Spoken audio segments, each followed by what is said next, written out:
Hello my friends and welcome to Gardening with Creekside. Today we are going to spend this beautiful, sunny, very balmy day here in North Carolina in the backyard. I have got a whole host of things that I need to get done, so we're just going to spend some time together in the backyard having some fun in this full sun garden. What we're going to do first is we are going to plant the deck boxes. I have got it all prepped. I've got the plants laid out. We're going to walk you through.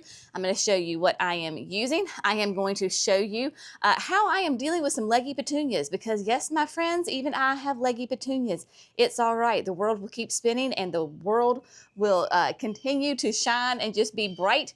These petunias will be fine. I'm going to tell you how to take care of them. We've got some roses that we need to deadhead and shape up because we got 5 inches of rain the other day in about 36 hours. And so the roses were on the end, like they were on the downside.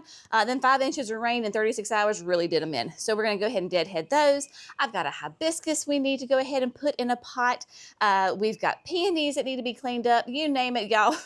I could do this video all day long with all of the different things that I need to do. I'll keep it short and sweet. Starting with the deck boxes. This is such a fun planting that I do every year. Obviously, we are here on our back porch, right? So this kind of gives you an idea where we are. The patio is right here. So just to kind of give you a frame of reference, if you're new to Gardening with Creekside, we put in our patio 5 years ago, I guess it was. Before that, because we have 3 children, they are all young adults and teenagers now, but when they were little, we wanted them to learn how to swim. We wanted them to be fish. So we had an above ground pool that was sitting right where the patio is now. So we had an above ground pool right here. Jerry, being just the genius that he is, created a deck that went straight off of the back porch out into where the pool is. So it felt like an in-ground pool. When we did that, we created the decking here on this side too, because we've got a little nook here on the side of our house. When we took the pool out, we did the patio, we left this. So of course we redid the deck. This is Trex, and we had gotten an inspiration from sweet friends of ours, Sharon and Randy. Sharon had built Randy raised deck boxes on the back of their deck. I thought it was just genius, and so my dad built these for us. They basically are a frame made out of treated lumber, right? And then the Trex is on the outside just as a facade. They have drain holes in them. They are filled completely up with soil, and it does have drip tubing in here. So it's one big loop that just goes around. In the summertime, it runs once a day for about 10-15 minutes, and this space is glorious. This is a full hot sun space. I tried to get out here early. It did not work. So Jenny is already glistening, but that is all right. What I did is deck boxes completely filled with soil, right? And then I went through and I've already added my biotone on top and my Proven Winners time release fertilizer. So everything is prepped and ready to go. I am having fun in here and I jam pack this, y'all. Like I overplant these boxes. I do. Normally I don't do that to containers. These boxes I always do, and it makes a stunning display. So this year I decided to really kind of tie in to the rest of the gardens. So you're going to see plants that we have already in here. So like in the backyard, you can kind of see what's going on there. We have in the backyard, we have the unplugged white salvias. So I'm using those again. We also have the Mini Vista plum veined, using those. I have the Virtuoso Pinkerific dahlias. Those are over there near the fountain. I'm gonna reuse those.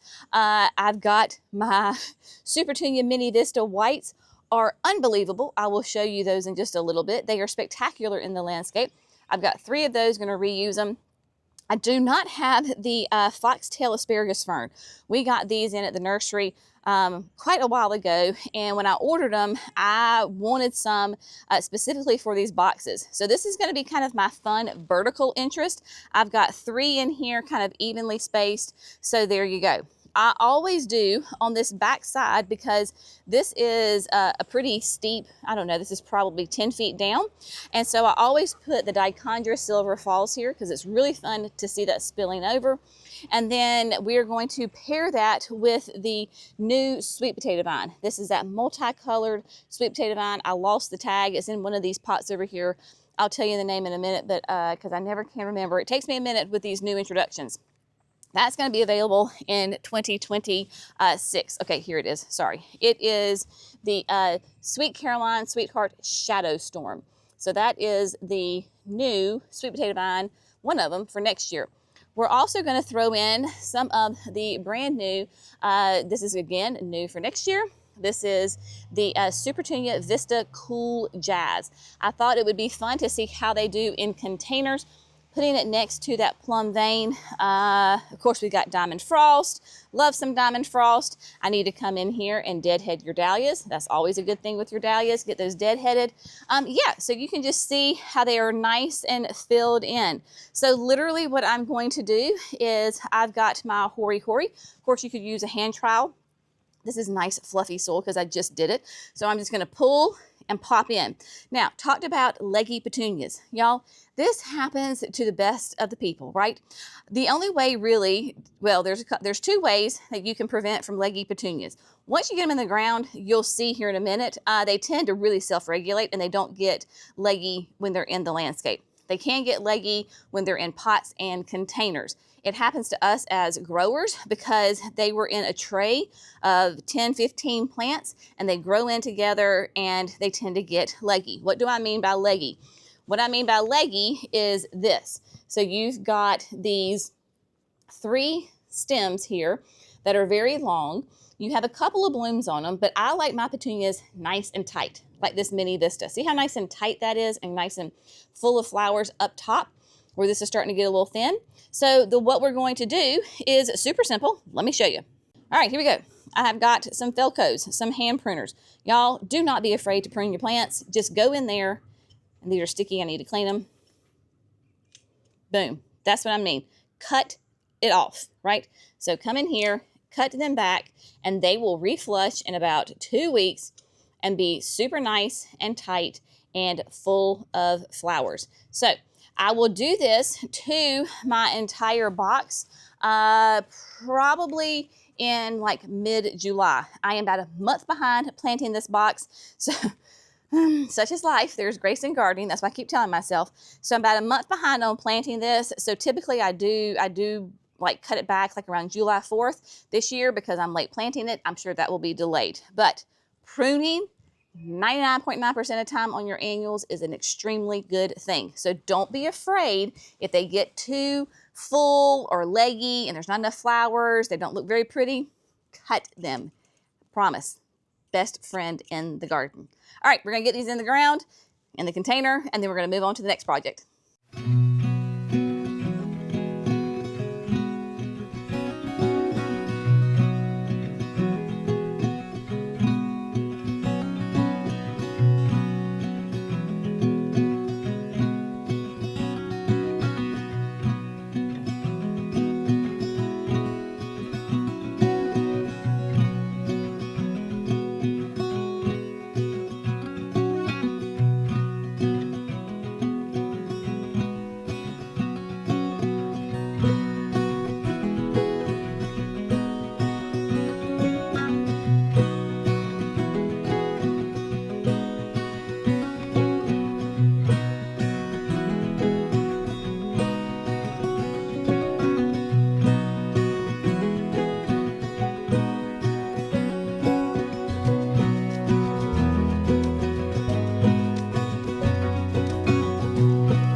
My friends, we've got the deck boxes. They are planted, they are watered. I got the porch washed off. Oh, it feels great. Let me show you the final product here. Now, again, this is going to be so full in probably about 2 weeks. We are going to have those Mini Vista plum veins are going to be nice and full. Cannot wait to see how the new Supertunia Vista Cool Jazz does. I put this here because if you can see baby Desdemona, we'll look at her in a minute, but this will go over and just fill in quite nicely. along with the sweet potato vine next to this blue chiffon Sharon. Again, we're going to go there in just a second. Rose of Sharon, blue chiffon, rose of Sharon. There we go. But love those unplugged so white salvias. Everybody's looking good. Yeah, the Mini Vista Plum Vein, they are a little yellow, I'm telling you. With all of that great biotone, that time-release fertilizer, they are going to fill in, get nice and dark and green, and be very happy. So there you go. Those are done. And I moved the planter out here, that way my herbs can get lots of beautiful sun. The Amazel basil and the mint I put in as plants, so those were plants, but everything else is seed. So we've got chives, we've got thyme, we've got oregano, and then we have parsley. I do still have some empty holes. I was hoping, because I didn't have any sage seeds, so I'm hoping maybe I can find a couple of little sage plants and put in there, or I might even put some marigolds in there, like some marigold seeds. That would be fun as well. So water that, and I love this because it does have the little rolly spinner. And so what I do is, because obviously the backside is not going to get a ton of sun, so every day I'll just come and I just spin it and rotate, and so that way everybody gets the appropriate amount of sun and can grow and be quite happy. And I love the fact that it is right here, so we can you know, it's just right off the porch, so I can easily come. I love putting mint in my water in the summertime, like a little squeeze of lemon, a little packet of like stevia, and then some fresh mint leaves. You just put them in there. Oh my gosh, it is like mint lemonade without any of the sugar or other things. So love that for sure. Now, I did also, a couple weeks ago, maybe a month or so ago, I did my hanging baskets up here, just to give you a kind of a little look-see. Super, super simple. Kept those, the white caladiums with the diamond frost and the dichondra silver falls. So there you go. We have two of those here on the back porch. Kind of give you an idea of how those look. And ta-da. Now, moving on to the next task. So we need to go ahead and, sorry, I hope I didn't make you dizzy there. We need to go ahead and deadhead roses. So I have the scepter aisle here, so we're gonna go ahead and clean her up. Also, my diamond spire gardenias have been in full bloom for 2 weeks now, and y'all, they smell divine. I am a huge gardenia lover. These are doing great. I have 2 of them, so we are loving life. But yeah, talk about the Mini Vista whites. Yeah, there you go. There's a little update for you. Look how big and beautiful and thick and lovely they are. Look at them underneath the lanterns. I mean, my gosh, y'all. They are doing phenomenal, and they're doing great all the way around there as well. So those are the Mini Vista whites. Okay, so really quickly, let's get this rose deadheaded and get her cut back a little bit. And I have a walnut tree growing in there, so we're gonna try to get it out as well.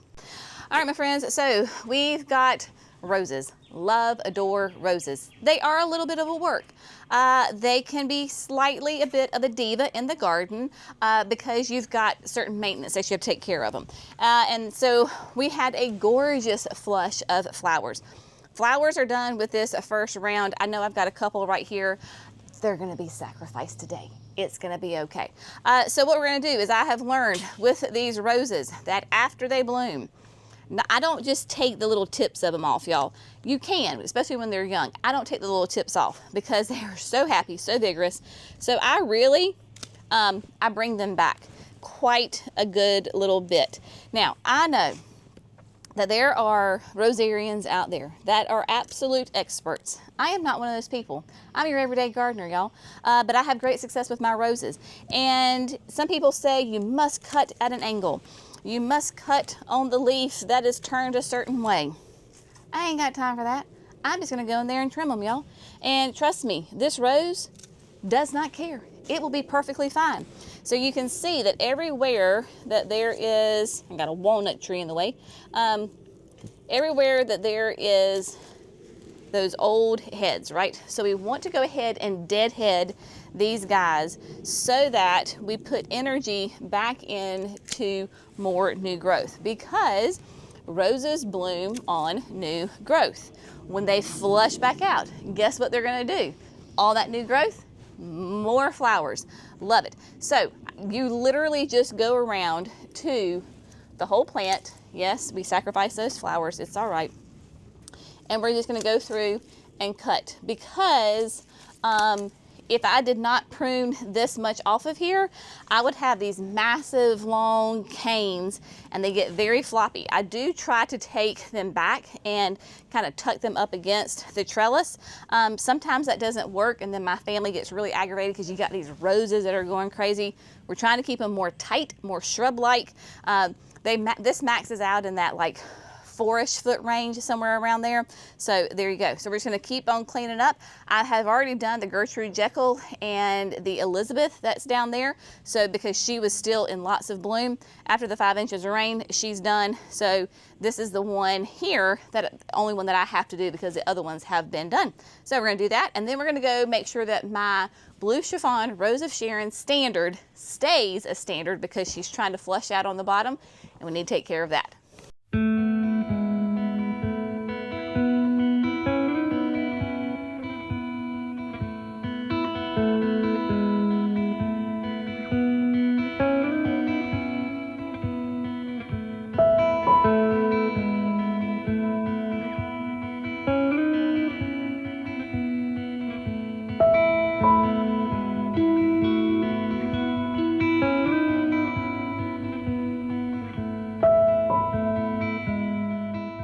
All right, my friends, so here we have, in this little flower bed, we have got a Blue Chiffon Rose of Sharon. She's loaded in buds, but she's not blooming yet.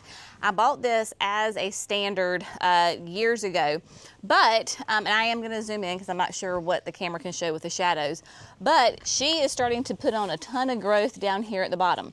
I don't want that. I want to keep her nice and up and look like a Rose of Sharon tree, a standard. So what we're going to do is we're going to get in here and prune her back. We're going to shape her.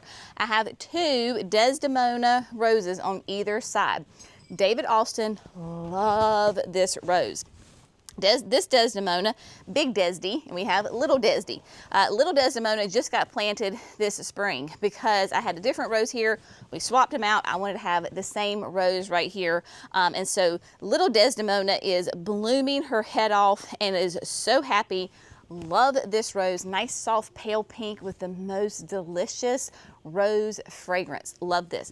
So I'm going to zoom in, kind of get situated so that way you can see exactly how I'm going to shape this up so I can keep it a standard and it doesn't flush out to become just a traditional blue chiffon. All right, my friends, I do not want you to overthink this. This is as simple can be. So once I get in here, you're going to be able to see where my main stems are. Those are going to stay. I just need to clean up this foliage that is below it.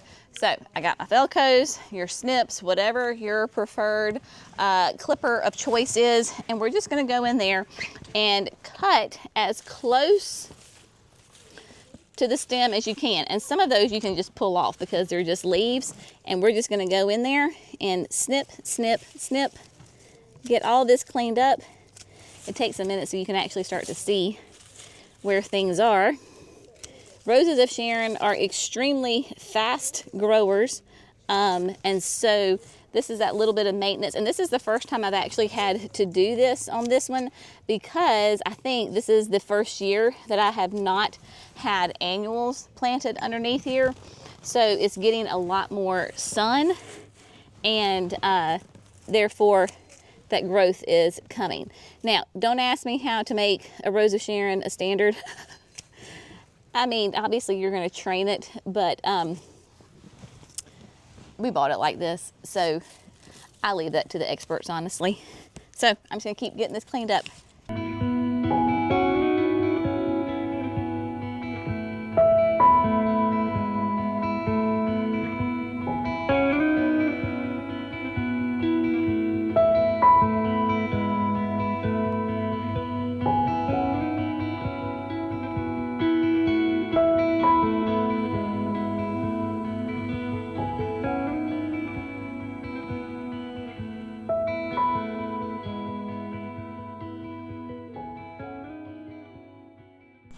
Okay, my friends, so we got the Rose of Sharon, got her limbed up a little bit. She looks so much better. You can actually see her form now. So we've got 2 more tasks for today before we call it quits I'm telling you, it's a little toasty out here. The dew point is cranking today. Can we just take a moment though and appreciate the beauty of this Fairy Trail Bride hydrangea? Y'all, I've had her in the ground for I don't know how many years now. First time that she has looked so spectacular. She probably could use a little fertilizer, get a little darker green, but the blooms that she has, I am so happy with her. So just good job, sweet girl. So she is doing great. We're gonna trim peonies. We're going to deadhead the peonies. So here we have the Julia Child rose tree. She is a standard. And around her we have 3 peonies. They are 3 different peonies, and I've already gone ahead and deadheaded 2 of them. But I left this one because I want to show it to you up close on how to do it. It's super simple, but we want to do that so that that energy goes back into the roots. They get nice and big and happy, so they're not trying to form these seed pods. I don't care about seed pods. It is going to be gorgeous next year without these seed pods, and it's going to make the whole plant look a lot cleaner. So let me zoom in so you can see exactly what I'm doing, and we're gonna get this done. It is as easy as can be. Again, don't overthink it. Just get in there and start pruning. Okay, I know you can't see my face. My face isn't the point. The plant is the point. So basically what you're gonna do is you're gonna find where, you know, old blooms, and I just go down, y'all. It's kind of like a rose. And just cut. If you want to cut right above where there are some leaves, then that's fine. But we're just going to go in here and we're just going to try to clean the plant up. Get rid of those old bloom heads. Make the plant look so much neater and tight. Like already, like she looks amazing. We did have those 5 inches of rain. My peonies are on cages, but the cage is here. So it really doesn't help, like it's right here. It really doesn't help with the stems up here. I'd have to have super tall cages, but this year was an absolutely spectacular, unbelievable, record-worthy, I mean, stunning year for peonies. I don't know why. I've heard it across the board in our region, so it's not me, it's nothing that I did. I don't know if it was because we seem to have an exceptionally cold winter for us here in North Carolina. It was the coldest it's been for the longest that it's been in quite a few years. So yeah, I don't know. Perhaps that was it, or perhaps the Lord just decided to bless us with beautiful peonies this year. Either way, I thoroughly enjoyed them. There's another bush behind me, shrub. She's a little bit later bloomer and still has some buds on her. Just trying to shake off some of the dead leaves. I see one from back here. So these peonies kind of grow into each other a little bit. And so you sometimes find some things. Just give her, oopsie. Got one right here. There we go. Now, doesn't she look a million times better already? I mean, so nice. Just checking to make sure that there's not any hanging out underneath there. I actually started these from some bare root that I ordered online several years ago, and man, they are gorgeous. So until next year, my sweet friend, you just hang out and have a good summer. Yeah. All right, now we're gonna go plant a tropical hibiscus. My friends, I decided to pivot a little bit. I do that. You know, you have the prerogative to do that in your garden and in your day. You can pivot and change your mind. So I decided to do that. It is getting toasty. It's almost lunchtime, and I'm kind of done for the day as far as like big projects.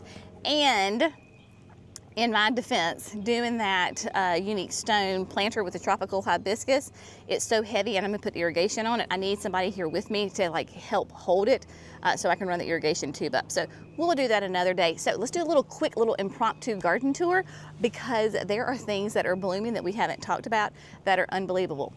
For example, I believe this is Perennial Clematis. Of course, I always send people, go to Brushwood Nursery. They are a great online nursery out of Georgia that does specialize in clematis. They have got tons of them. They're beautiful. perennial. I have them on all 3 of the trellises, but I think this one gets the most intense sun, so it always tends to bloom a little earlier. But yeah, she is beautiful, kind of a little bit of that purple on the outside, purple pink, and then that creamy white. Stunning. And they, all 3 of them, they're coming along, but this does tend to be the biggest one right here. So we have got those, and then of course a lot of other beautiful things in here as well. Also, let's take a moment and appreciate the incredible hydrangeas. Y'all, oh my goodness, it is going to be a gorgeous season for these hydrangeas. Look at all of those buds on them. Unbelievable. I cannot wait. They should be in full bloom for the Creekside Signature Experience. That is happening Friday, the June 20th. We are coming down really close to cutting off the sales, ticket sales. So if you are interested in coming to the Creekside Signature Experience, I would encourage you to move with purpose and go ahead and get those tickets, because probably, I know at the minimum 2 weeks before the event, we're going to cut the ticket sales. That way we can make sure that we have all of your personalized things, your t-shirt, your swag bag, everything that you need will be there for you, and that we have a final count for the caterer and such on that. If you're on the fence about coming to the Signature Experience, you're like, well, I'll do it next year. This is probably going to be the last Signature Experience for a couple of years. Obviously, it is a huge amount of work to do, and so we're going to take a little break. After this year, we'll take a little break and then bring it back. So if you're on the fence about it, just know that this is going to be the last one for the next couple of years. So there you go. But of course, at the Signature Experience, this is where you get to come and you get to literally see everything. You spend the whole day with these great guest speakers that we have coming in. You get to tour all of the gardens. You get to see these amazing double play doozy spireas in their glory. The Incredibles will be all in their glory. Of course, the backyard beds, like look at this. Look at that Mini Vista plum veined, the white salvia, so that's why I'm repeating those up in the garden boxes, because they're down here. My meteor shower is beginning to bloom, as are my poet's wife roses that we moved. So everything is just looking great. The grass is a beast right now because, of course, we got those 5 inches of rain. Chandler typically comes on like Wednesday or Thursday, but in the low-lying areas, it is so wet. So he may come today. Today is Thursday. He may come today or he may not. I don't know. But when he does, we're going to throw the drone up because it's going to look gorgeous with him cutting the grass. And y'all, we have blueberries. Now Jerry was here earlier and he and I were helping ourselves. But yes, our blueberries are beginning to ripen. So we've got like another one. Oh, look at that one right there. Look at that, and they're fat. Don't ask me what bush this is. I have no clue. I don't remember. Excuse me while I eat with a blueberry. But look at that fairy trail. Isn't she great? Love it. And then up here on the other side of Johnny, we rarely talk about this bed, but oh my gosh, she is beautiful. Of course, we have the Scentlandias back here in the back. I love Scentlandia, but I also don't like Scentlandia because when it's happy, it spreads runners, and you can see I have got a tub full of runners right here that I'm going to relocate down by the creek. But we have got the opening act phlox in here. We have got the Veronicas, and then the new salvia. This is the Living Large, the Big Sky.